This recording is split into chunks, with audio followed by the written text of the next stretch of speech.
अस्सलाम वालेकुम students, welcome to Abid academy. Previous lesson में हमने आयोनिक बॉन्ड को डिटेल से स्टडी किया था। आज जो हम सेकंड नंबर का बॉन्ड डिस्कस करेंगे वो है कोवेलेंट बॉन्ड। ओके, हमने आयोनिक बॉन्ड के जब हम डिस्कशन कर रहे थे तो हमने कहा कि complete transfer of electron from one atom to another. हम प्रीवियस लेसन में डिस्कस कर चुके हैं कि एटम्स जो है वो सेम भी एटम्स आपस में कंबाइन होकर मॉलिक्यूल बना सकते हैं और डिफरेंट एटम्स भी आपस में कंबाइन होकर मॉलिक्यूल बना सकते हैं। तो बात हम करते हैं उन एटम्स की जो सेम है। अब जब एटम सेम है, फॉर एग्जांपल अगर हम एग्जांपल ले हाइड्रोजन मॉलिक्यूल की, तो वो किस तरह बना, दो हाइड्रोजन एटम्स कंबाइन हुए। सो जब हमारे पास दोनों हाइड्रोजन एटम सेम है तो दोनों हाइड्रोजन एटम्स कैसे बॉन्डेड हो सकते हैं? ठीक, क्योंकि वो सेम एटम्स है तो उसमें हम कंप्लीट ट्रांसफर ऑफ इलेक्ट्रॉन नहीं कर सकते क्योंकि दोनों की सेम इलेक्ट्रॉनिक कन्फिगरेशन है। अगर हम हाइड्रोजन को देखें तो उसका एटॉमिक नंबर क्या है, 1। एक हाइड्रोजन एटम है उसमें भी एक इलेक्ट्रॉन है, दूसरा हाइड्रोजन एटम है उसमें भी एक इलेक्ट्रॉन है। अगर एक कंप्लीट इलेक्ट्रॉन कैसे लूज कर सकता है? इलेक्ट्रॉन ही एक है तो उसको कंप्लीट कैसे लूज कर सकता है? सो उसमें क्या होगा, उस केस में क्या होता है, जब एटम सेम होते हैं तो उनमें कंप्लीट ट्रांसफर इलेक्ट्रॉन की नहीं होती। उस केस में इलेक्ट्रॉन जो है वो दोनों एटम्स आपस में शेयर कर लेते हैं। तो जब भी हम बात करेंगे कि इलेक्ट्रॉन के शेयरिंग की वजह से बॉन्ड बनना, तो उसको हम कहेंगे कोवेलेंट बॉन्ड। कोवेलेंट बॉन्ड को आप कैसे डिफाइन कर सकते हैं? When two atoms are joined by sharing of electron. और ये हमेशा शेयरिंग किस तरह के एटम्स में होगी कि दोनों नॉन मेटल एटम्स होंगे। मेटल होगा और नॉन मेटल होगा तो तब हमारे पास जो बॉन्ड बनेगा वो आयोनिक बॉन्ड होगा। उस केस में क्या होगा, एक गेन करेगा दूसरा लूज करेगा। लेकिन जब दो नॉन मेटल एटम्स हैं और दोनों ऐसे हैं कि सेम है तो उसमें कंप्लीट ट्रांसफर तो हो नहीं सकती। उस केस में क्या करेंगे कि वो दोनों आपस में इलेक्ट्रॉन को शेयर कर लेंगे और शेयरिंग से जो बॉन्ड बनेगा वो हमारे पास क्या होगा, कोवेलेंट बॉन्ड।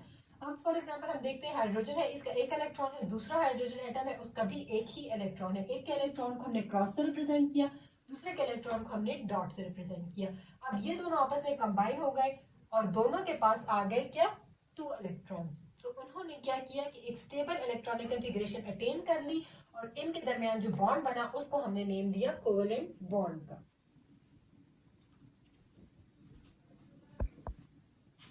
लीविंग्स जो था उसने प्रपोज किया कि 2 एटम्स जो है स्टेबिलिटी कैसे अटेन कर सकते हैं कि वो इलेक्ट्रॉन को शेयर कर सकते हैं और उस शेयर्ड पेयर ऑफ इलेक्ट्रॉन को रिप्रेजेंट किया जाएगा एक डैश के थ्रू, जो कि 2 एटम्स के दरमियान रिप्रेजेंट करेंगे। मतलब 2 एटम्स होंगे उनके दरमियान एक डैश के थ्रू हम कोवेलेंट बॉन्ड को रिप्रेजेंट कर सकते हैं। अब ये जो शेयर्ड पेयर ऑफ इलेक्ट्रॉन है ये दोनों एटम्स के दरमियान रहेगा, इसीलिए इसको कहा जाएगा localised pair of electron. Covalent bond की एग्जांपल्स हमारे पास क्या है, हाइड्रोजन मॉलिक्यूल, ऑक्सीजन मॉलिक्यूल या हाइड्रोक्लोरिक एसिड का मॉलिक्यूल। कोवेलेंट बॉन्ड के हमारे पास 3 टाइप्स हैं। Number 1 is single covalent bond जिसमें एक इलेक्ट्रॉन शेयर होगा 2 एटम्स के दरमियान। डबल कोवेलेंट बॉन्ड में 2 इलेक्ट्रॉन शेयर होंगे 2 एटम्स के दरमियान और ट्रिपल बॉन्ड में 3 इलेक्ट्रॉन शेयर होंगे 2 एटम्स के दरमियान। सो बेसिकली ये क्या है, शेयरिंग ऑफ इलेक्ट्रॉन की बेसिस पे हमने 3 टाइप्स हमारे पास आ जाती है कोवेलेंट बॉन्ड की, single covalent bond, double covalent bond and triple covalent bond. अगर हम एक और एग्जांपल डिस्कस करें सिंगल कोवेलेंट बॉन्ड की, तो क्या है, मीथेन की, मॉलिक्यूल ऑफ मीथेन। अब इसमें क्या है, एक हाइड्रोजन है, एक कार्बन है और 4 हाइड्रोजन है। ठीक है, अगर एटॉमिक नंबर ऑफ हाइड्रोजन देखे जाए तो हाइड्रोजन के आउटर मोस्ट में क्या है, 1 इलेक्ट्रॉन है। कार्बन का अगर हम एटॉमिक नंबर देखें तो 4, मीन आउटर मोस्ट शेल में इसके 4 इलेक्ट्रॉन है। इसको स्टेबल इलेक्ट्रॉनिक कॉन्फ़िगरेशन अटेन करने के लिए 4 और इलेक्ट्रॉन्स की जरूरत है। तो ये क्या करेगा कि 4 हाइड्रोजन एटम्स के साथ कंबाइन होगा और उन 4 हाइड्रोजन एटम्स का जो एक एक इलेक्ट्रॉन है वो म्यूचुअली शेयर करता जाएगा इन कार्बन के साथ और हमारे पास जो है मीथेन का मॉलिक्यूल बन जाएगा। कैसे कि कार्बन है, इसके आउटर मोस्ट में हमारे पास 4 इलेक्ट्रॉन्स है। अब 4 हाइड्रोजन एटम्स है यानी 2 मॉलिक्यूल्स हैं हाइड्रोजन मॉलिक्यूल के। हर एक हाइड्रोजन के पास एक एक इलेक्ट्रॉन है और एक एक इलेक्ट्रॉन को कार्बन के साथ शेयर कर देंगे। इस तरह कार्बन के आउटर मोस्ट में क्या होगा, 8 इलेक्ट्रॉन्स हो जाएंगे और ये जो हाइड्रोजन है इनके पास 2-2 इलेक्ट्रॉन हो जाएंगे। तो इस तरह हमारे पास क्या बनेगा, मीथेन का मॉलिक्यूल बनेगा। और इनके दरमियान क्या है, हर कार्बन और हाइड्रोजन के दरमियान क्या है, सिंगल कोवेलेंट बॉन्ड।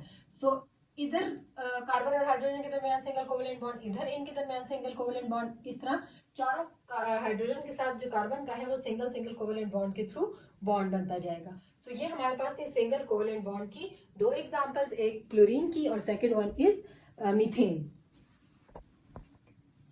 अब बात करते हैं डबल कोवेलेंट बॉन्ड की। डबल कोवेलेंट बॉन्ड क्या है, 2 एटम्स है वो 2 इलेक्ट्रॉन्स शेयर करेंगे। मतलब एक एटम है उसके और दूसरे एटम्स के दरमियान 2 इलेक्ट्रॉन की शेयरिंग होगी, जिसकी वजह से 2 पेयर ऑफ इलेक्ट्रॉन्स हमारे पास बन जाएंगे, मतलब टोटल हमारे पास क्या होंगे 4 इलेक्ट्रॉन।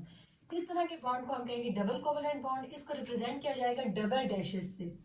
एग्जांपल्स हमारे पास है ऑक्सीजन मॉलिक्यूल की और कार्बन डाइऑक्साइड मॉलिक्यूल की। सो फर्स्ट एग्जांपल हम अगर एक्सप्लेन करें ऑक्सीजन मॉलिक्यूल की, तो वो किस तरह है, 2 ऑक्सीजन एटम्स हैं। अब अगर एक ऑक्सीजन एटम के इलेक्ट्रॉनिक कॉन्फ़िगरेशन देखें तो वो क्या है हमारे पास 2 6 मीन आउटर मोस्ट में हमारे पास 6 इलेक्ट्रॉन्स है और हमें 2 इलेक्ट्रॉन्स चाहिए ताकि आउटर मोस्ट शेल को कंप्लीट करके हम इसका ऑक्टेट रूल फॉलो करें और स्टेबिलिटी अटेन करें हम नोबल गैसेस की लाइक नियॉन की। सो यहाँ पे हम ऑक्सीजन एटम के आउटर मोस्ट शेल को हमने सिर्फ रिप्रेजेंट किया है और आउटर मोस्ट में हमारे पास 6 इलेक्ट्रॉन्स है। इन दोनों के इलेक्ट्रॉन्स को डिफरेंशिएट करने के लिए एक को हमने डॉट से, दूसरे को हमने क्रॉस से रिप्रेजेंट किया है। जो हमारे पास ऑक्सीजन मॉलिक्यूल बनेगा वो इन दो के दो ऑक्सीजन जो इलेक्ट्रॉन्स हैं इनकी शेयरिंग से बन जाएगा और हमारे पास क्या बनेगा 2 पेयर ऑफ इलेक्ट्रॉन्स हैं जो दोनों ऑक्सीजन एटम जो है उनके दरमियान लोकलाइज्ड है। यहाँ पे देखिए एक ऑक्सीजन एटम है कंबाइन हुआ दूसरे ऑक्सीजन एटम से, हमारे पास बना ऑक्सीजन मॉलिक्यूल और इन 2 ऑक्सीजन एटम के दरमियान मौजूद है 2 डबल कोवेलेंट बॉन्ड्स।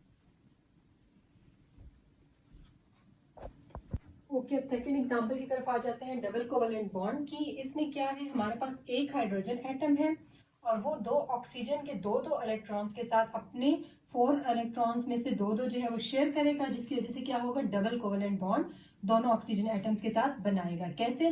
कार्बन के आउटर मोस्ट में कितने इलेक्ट्रॉन्स है 4 इलेक्ट्रॉन्स है, जबकि ऑक्सीजन के आउटर मोस्ट में 6 इलेक्ट्रॉन्स है। इसको 2 इलेक्ट्रॉन्स चाहिए आप अपने स्टेबल इलेक्ट्रॉनिक कॉन्फ़िगरेशन के लिए और कार्बन को 4 इलेक्ट्रॉन्स चाहिए।